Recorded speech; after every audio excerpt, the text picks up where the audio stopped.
Some conversations will be mind-blowing and you'll sit there and you'll have the most profound change.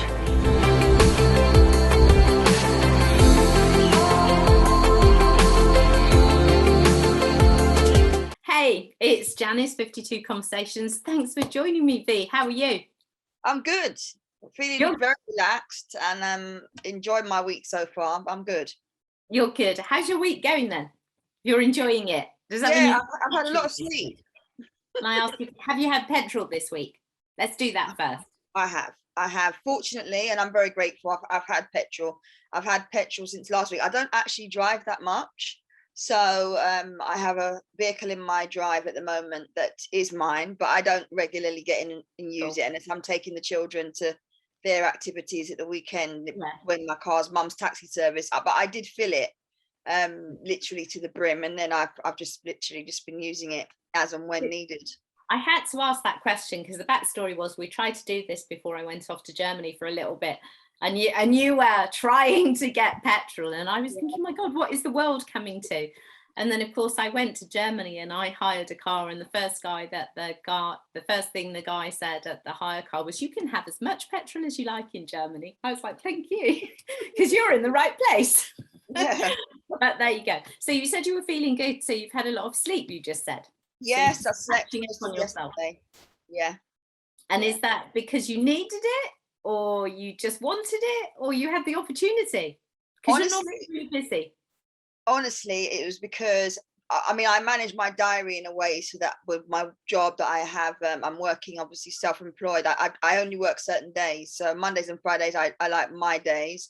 But Wednesday's normally a one-to-one day, and I didn't have many one-to-ones in. Thankfully, I had quite a few people move things around. So I took that as an opportunity to just rest, switch off and rest. And obviously, I don't know whether or not you were majorly affected by it, but with the outage that we had as well recently on social media, that just reminded me of how important it is for me to just switch off. And so, yeah, I literally went to sleep from 11 a.m. until about 3 p.m. yesterday. Perfect. So you absolutely needed that self-care. I mean, and that's a really, really good place. There's a couple of things that have come straight in the conversation there. So self-care 101. I mean, especially in a business like you're in, like I'm in, basically we're here for people, right? We're here to serve. So it's this constant thing of how can we serve if we don't fill ourselves up? Yeah. So, what do you do routinely to make sure that you look after yourself? I don't really have a self-care routine as such, but looking after myself could be anything from, and this might sound bizarre, but sitting in my car for half an hour after the school run just to kind of breathe and get myself back in the room. I like to listen to music. I find classical music really relaxing. I also like to listen to soca music and really jumpy music, and that helps to alleviate my mood. I've started to go out for walks, and actually yesterday I was listening to a podcast that reminded me about the importance of being out in nature. So just grounding myself. I'm not really into the barefoot thing, but I'm going to try it and try and do that at least once or twice a month. Yeah, because I did do that before on a women's retreat that I booked on, and that was in the UK, and I found that really, really amazing. Bit of tree hugging and all of that stuff. I really enjoyed that. So yeah, I mean, I don't really have routine as such, but as and when I feel that I need to switch off, I do switch off, and I have allocated days for switching off, which are my Monday and my Friday. So unless it's a really urgent media inquiry or a client need, I sleep and rest, and housework sometimes gets pushed to the side. I do whatever I need to do to just regroup.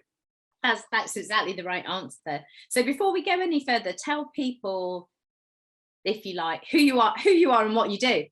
Because we can go into that. And then what I want to do is kind of reverse engineer as to how you came to the space that you're in now. Yeah, cool. So I'm Vee, and obviously I'm here with you on this podcast today. But normally I am doing branding and marketing as a consultant, as a coach, as a trainer, and I'm also an author as well. I've got my own book that I self-published, which is now in its 5th edition, which helps people to get clarity around how to present themselves online and offline, whether they're personal or business brands, and also how to promote their business products and services. So that's what I've been doing for the last 25 years.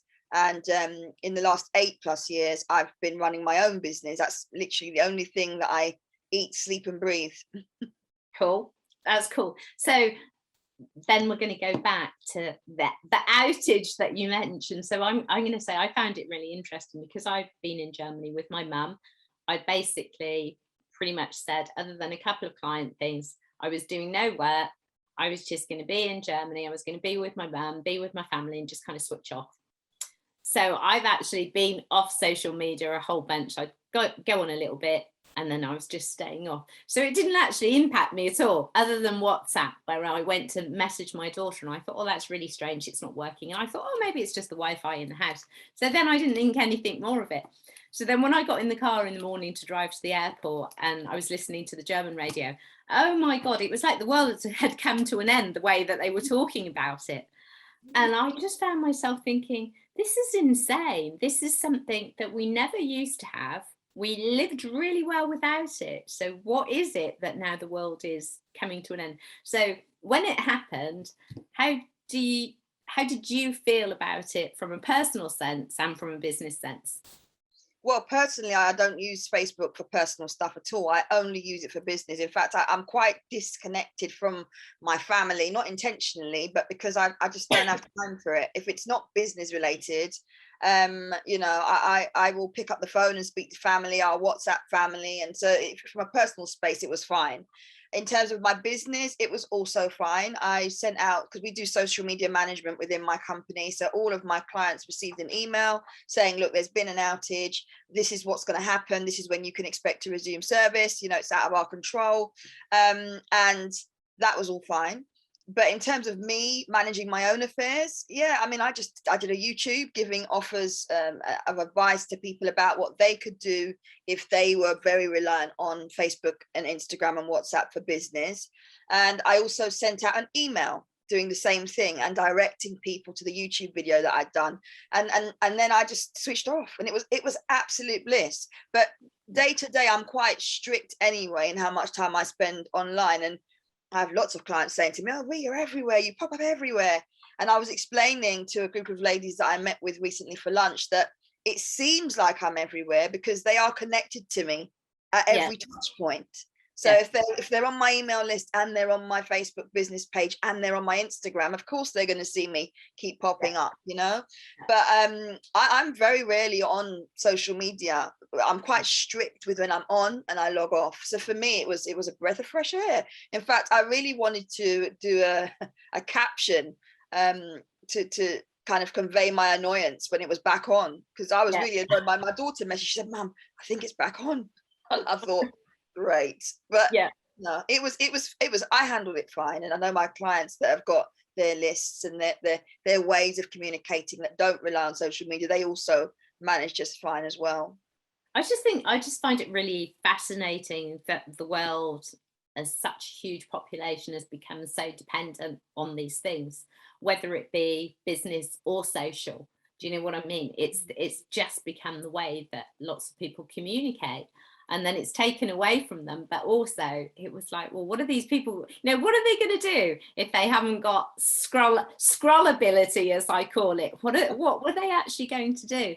For me, it was just really funny listening to the German news. It was like some great big catastrophe had occurred. And I was just like, oh, I didn't notice it. I think I watched a movie and I went to sleep and that was it. And I thought, I'll speak to the rest of the world or see what's going on another day. So, I mean, how do you feel about the amount of pressure, I suppose, that is put on businesses to be social media savvy? Well, the savvy side of it, I think, is important. If you're running a business and you've got an audience that you're trying to build online and engage with people online, I would definitely say it's important to at least have the knowledge, even if you outsource it, at least understand how it all works. But my clients will know I am not someone that says, you've got to be online every day, posting every 5 minutes, go live every 3 hours, send 25 DMs. I don't operate from that space. So I'm very much about pace and doing what feels right for the individual as a business owner. And obviously, if there's a team involved, then you pull that team in and you make sure everybody's singing off the same hymn sheet. I've never been someone who kind of, post every day to be visible. I don't believe that's necessary. And I know a lot of gurus and experts do teach from that space. But I think part of being social media savvy is actually understanding that that's not necessary. And sometimes you can actually get more engagement by not being active every single day, because people they just want to switch off a lot, and as consumers we're more intelligent now, aren't we? Because there's just so many more people online. We're more intelligent about the decisions we're making, so I think people just have to do what's right for them. But I would definitely say, in terms of savviness, having that kind of foundation of knowledge, at least what's out there, is important. I think it's exactly as you say, it's understanding what's out there and then choosing with how, or if you're going to connect to that, or if you've got a bigger team, you let them do that and you do the thing that you're really good at. So I think that's great. So how did you get to the position that you're in now? What's your backstory? I mean, when you were young, is this what you wanted to do when you grew up? No, great question. When I was young, I wanted to be a linguist. Okay. Because I love languages. I've done Latin, I've done Spanish, I tried German. I've got to be honest, Janice. Oh my goodness. Hard. It did my head in. I don't know. I just couldn't. For me, it was, the change happened because obviously I don't know how much you know about my story, but I became a teen mum. Give us your story. I was a teen mum. So my parents got me into a really good private school, and it was part scholarship, and I worked very hard to get in that school. I had the best education possible. And unfortunately, by the time I'd left school, after a month of being at college, I fell pregnant with my first child. And I stayed with that partner for several years. He's also the father of my second child, and I have 4 children. And yeah, it was a journey, because what the hopes and aspirations that I had overturned, because I ended up doing Open University before going to real university as a mature student. A lot of the plans that I had of being a linguist basically derailed, and I had to look at what I was really wanting to do with the situation I had. So I continued to study, continued to work.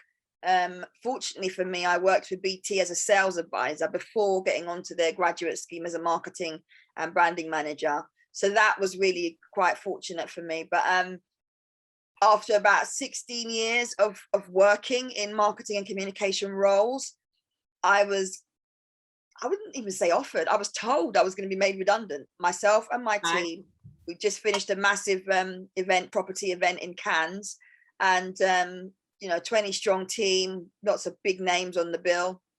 Got back and I was told, your team is no longer needed. We are going to merge some groups together. So yeah, that forced me into really deciding, what do I want to do? Do I want to actually start my own business like I'd been saying I wanted to do for years? Or do I get another job? And I've got to be honest, I'm a little bit of a rebel. So the idea of more reporting to and answering to and red tape and bureaucracy, really, I just thought, no, do you know what? This is that time. Being young, I didn't really think through the saving aspect and investing aspect. I wasn't really that clued up. That wasn't really handed down to me from my parents, if I'm honest. And so I spent a lot of my redundancy money, and I was left with £100, and that's basically how I started my business. £100 and self-belief. So yeah, and I'm here now as obviously doing a number of things. What I thought would have just been training, events, and a bit of consultancy has now gone into coaching and international retreats, as you know, in Antigua. And I've written my book. I've got another one coming out. It's quite a lot of things that happen. I've launched an app which is available online. It's free, and there's so many things that have just spiraled from that decision that I made over 8 years ago. It's standing firm in your own belief, though, right? And then just following through with it, basically. So who supports you? Who are you the powerhouse to everything? I'm going to be honest with you and say that I probably have primary and secondary supporters, right? And I don't want this to get political, just in case anyone listens to this. But I have got supporters that were tertiary supporters that are now my primary supporters. I've got supporters who were primary supporters in the beginning that have fallen off for various reasons, women issues, I guess, you know, competitiveness, silly things. Yeah. And I've also got people that are just there championing me on. And actually, do you know what? A lot of those people are my clients. Yeah. Which has been an interesting part of my journey, which I always share quite transparently. Because they give me referrals, they pass me, you know, information, they tag me into posts. I've just recently finished a piece of work that I did, which involved the Mayor of London's office. And Cool. that came through somebody tagging me in a post on Facebook, you know, a client that's done 2 of my programs. And that client that she referred me to used me twice for some branding and design work because they were that pleased. So, you know, for me, my biggest supporters are, you know, clients, sometimes strangers, people that I see at events that hear me speak, that are inspired by my story. And I've also got a very small team. So I have 2 VAs that I work with on a long-term basis. I've had the longest term VA that I work with. She's been with me now just over 2 years. I'm looking to recruit actually a new position, which I've just put the feelers out for this week, and that's for social media support. And then I've also got other people, they're all listed on my website and that work with me in terms of kind of admin. And had I been doing my retreat next year, it would have been that I would have had a VA to kind of look after the executive travel aspect, but that's not possible. So yeah, it's a mixed bag. It's interesting though, isn't it? Because I think referrals are the best things that you can possibly get, right? If somebody says, yeah, go check this person out, it's great. So it's kind of that word of mouth thing. But I guess also it's the consistency of what you're delivering, right? It's the caliber of what you're delivering that will keep people coming to you. So you talked about the retreats. So we met in Antigua. We did. And I came and spoke on one of your retreats. I think on that first one that I came out of the back of a car accident. So I think I was especially raw on that one. But you know, that was really great to see somebody actually coming over, bringing people into Antigua and actually connecting people in Antigua.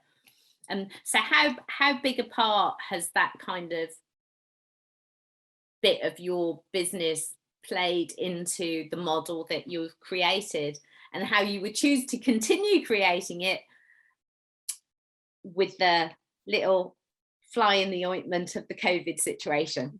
I mean, I first came to Antigua in 2009, then again in 2010 for a little ravers holiday, when I was in the height of you know, clubbing, etc., and I fell in love with the island.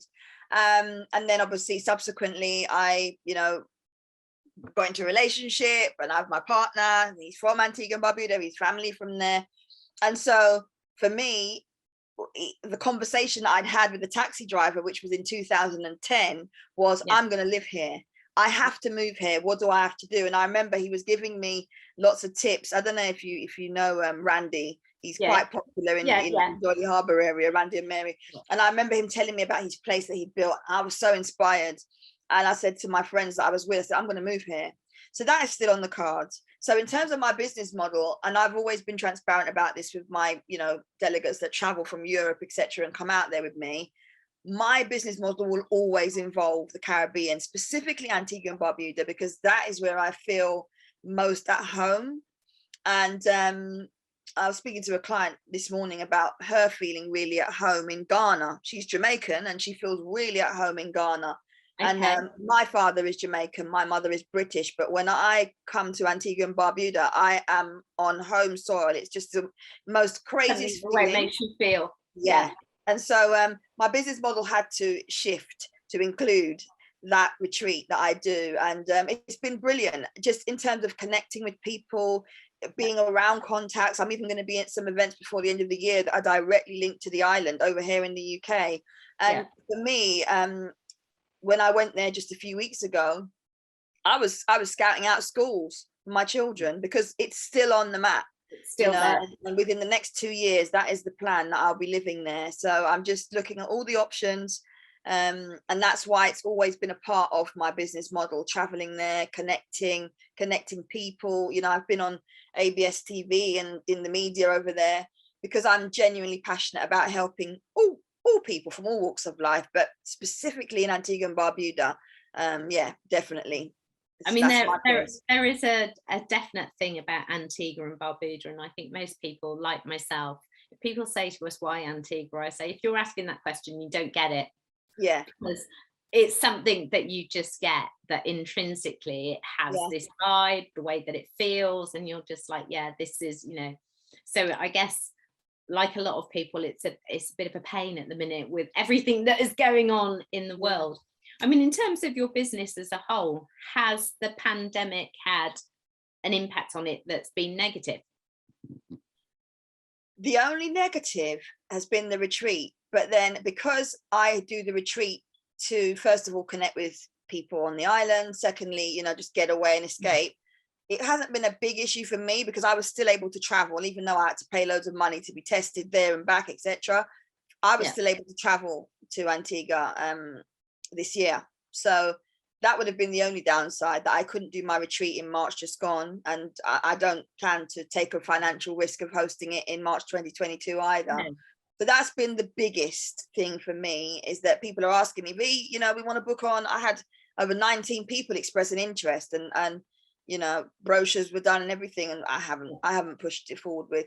But business has grown for me, because I've always had an online audience, and I've always offered online courses, helping people develop their brands, position themselves, promote their products and services. But with everyone, well, not everyone, a lot of people deciding to start businesses and wanting to, try out ideas and sell more online, there's been more of a demand for my services. So in that aspect, it's grown, it's flourished. But definitely, if I'm honest, the downside has definitely been the retreat, because that was such a big highlight for me every year to go there.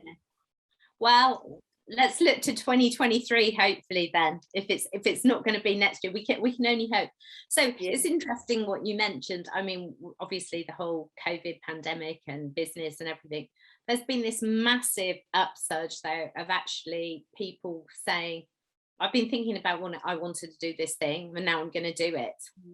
So for me, that's been really interesting to watch, where people have just said, sod it, what have I got to lose? So how many new businesses have come to you where they come from that space, where they had maybe what I'm going to call the call, and they've been ignoring the call, and then finally this has been the thing that's made them right, okay, let's do this? Well, I've actually got a paid membership group, which increased by about 40 members in February this year.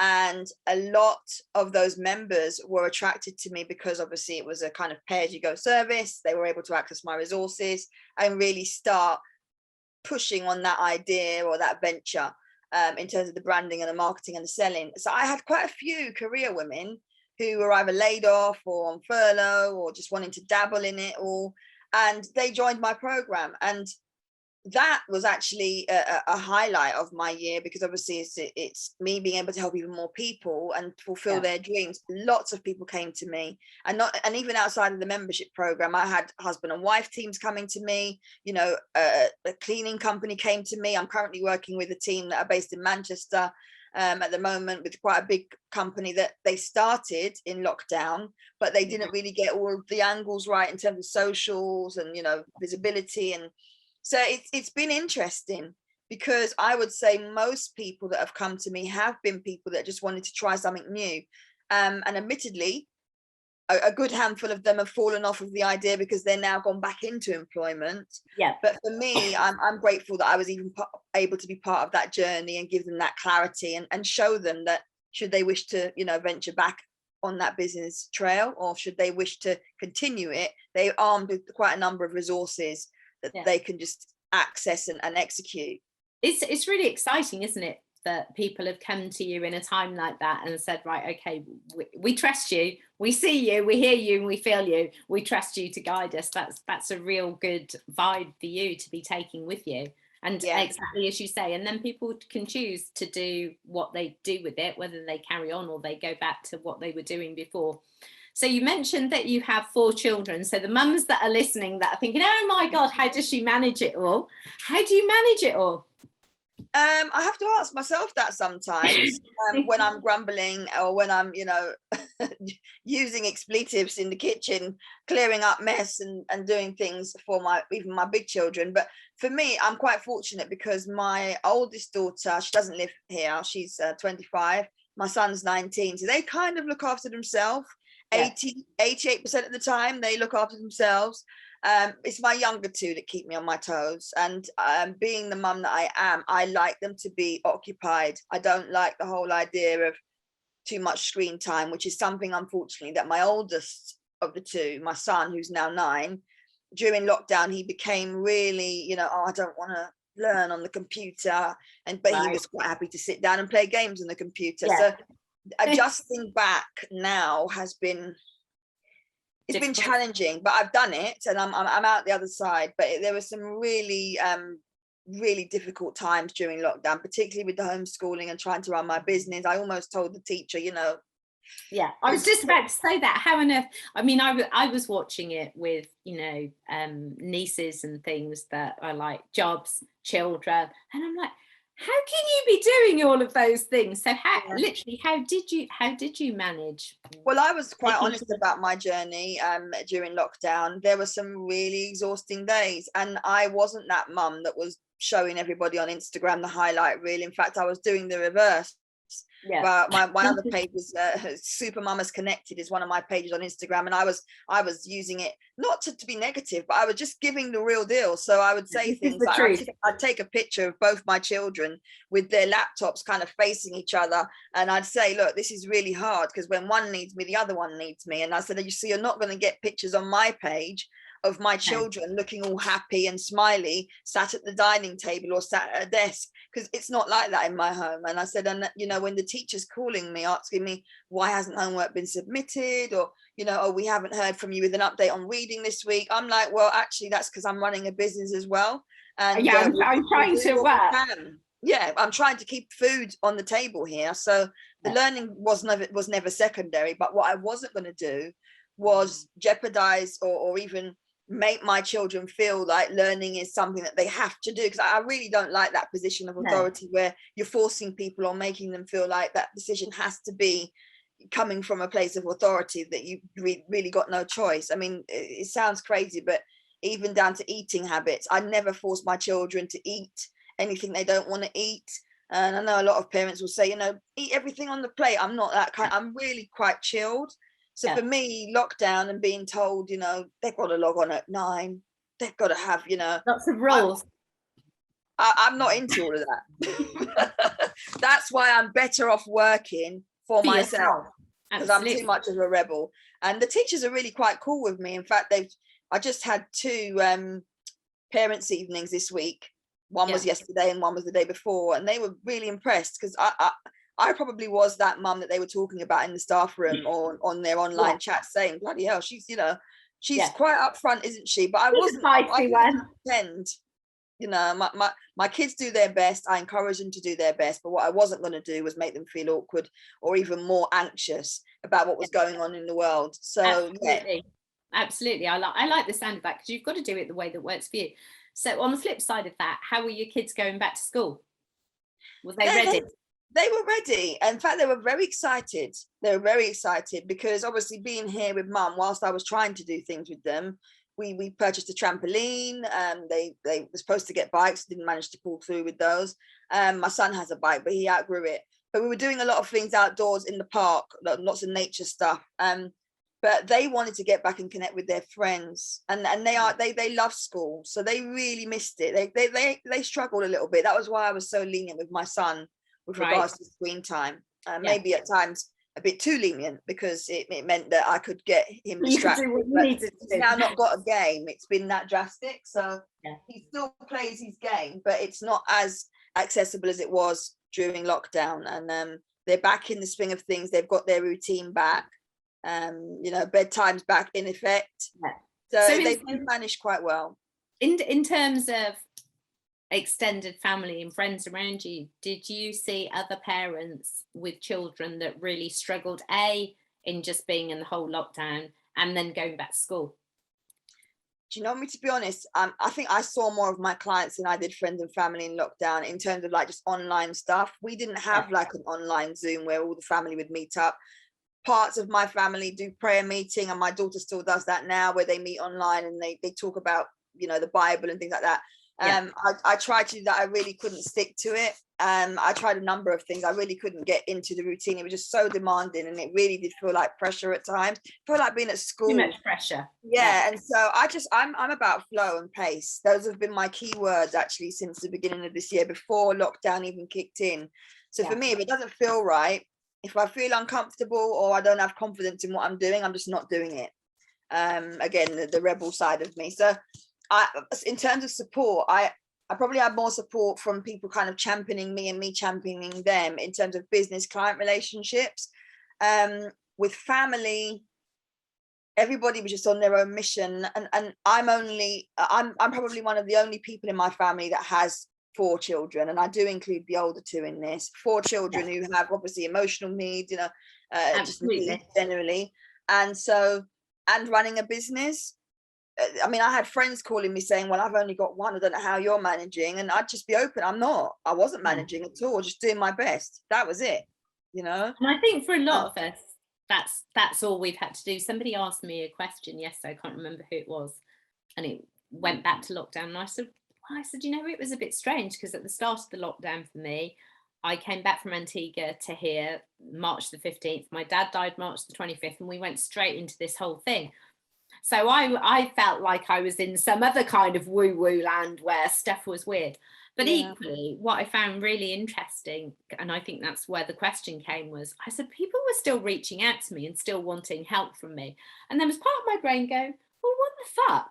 We're in the middle of this thing. My dad's just died and you want me to help? And then I'd go, oh yeah, but I can do that, because it gave me the ability to zone off and go into that space that took me away from all of that. So I think it's interesting. And then, you know, what have we learned about ourselves through all this process? So what do you think has been your number one learning for yourself to take forward from like the last year and a half? It's what is it? It's probably 18, 19 months now, isn't it? Yeah. What's been your biggest learning? I think it's about readiness and being willing to take action, and also being willing to say no. And I really resonate with what you just said, you know, in a time where a lot of people were demanding my time as well. I had my kids to deal with. I was emotionally, oh my gosh, I was a wreck some months, honestly, because I had a lot on. And I did slow down on some projects. In fact, I've only just recently, in October the 4th, I started a program that's for 12 weeks. And prior to that, I launched a 6-month program, which sold out. And those were programs that should have been delivered much earlier on in the year, but mentally I knew I couldn't cope with it, so I didn't launch them. And people were really like, oh, when are you gonna? And so for me, the biggest learning was knowing when to say no, knowing when to switch off was a big thing for me, because if I didn't feel like working or homeschooling, I wasn't doing it. And there is absolutely no one that could, unless it was a client commitment or a client deadline. If it was just one of my deadlines, for like me sending out an email, the schedule went out of the pot. I mean, I literally just, it was just my rules. And that is one of the things that I've kind of reinforced, actually, is the importance of having rules and boundaries. Being ready, as I said, readiness is really important. So one of the good things that came out of this scenario, I guess, is that I was hurried up in launching one of my projects that had taken me nearly 2 years to develop, which was my app. I've been talking about it for ages. All of my online community knew about it, but because of the pandemic, I was able to just crack on and get it done. And it launched in January this year, so that was a good thing. But yeah, I learned a lot of lessons, actually. Friendships, you know, who's really there for you, who selfishly feels like you should be there for them when they're not there for you. And I just really reminded myself of what's important, and that's what I've really focused on. Me time, you know. I'm looking now, I'm sat in my kitchen, I'm just looking at like a little stack of dishes there, you know, and it for me, it's just doing things on my term. And actually, if you don't like it, I'm all right with that, because that's okay, you know, that's fine. I'm comfortable with that.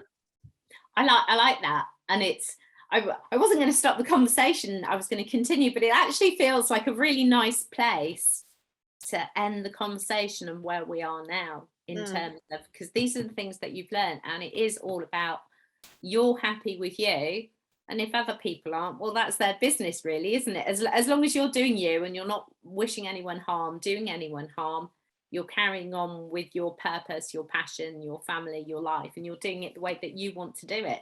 Yeah. So Yeah. I think that's awesome. Before you go, shout out where people can find your app, where they can find you on Instagram. We'll put all the links under the conversation anyway, but you may as well share it with them.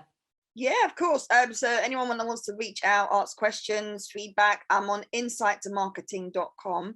So it's insight and then the number 2 marketing.com, and from there you can find the app. You can look at some of my blog posts, which have got lots of free tips. You can link to my YouTube and lots of stuff. So I would just say one point of access is insight2marketing.com. But it's been a real pleasure speaking with you, Janice. It's been great. Thank you ever so much. You have a good rest of the day. Take it easy. Thanks a lot. Take care. Yeah, cheers. Take care. Bye. Bye.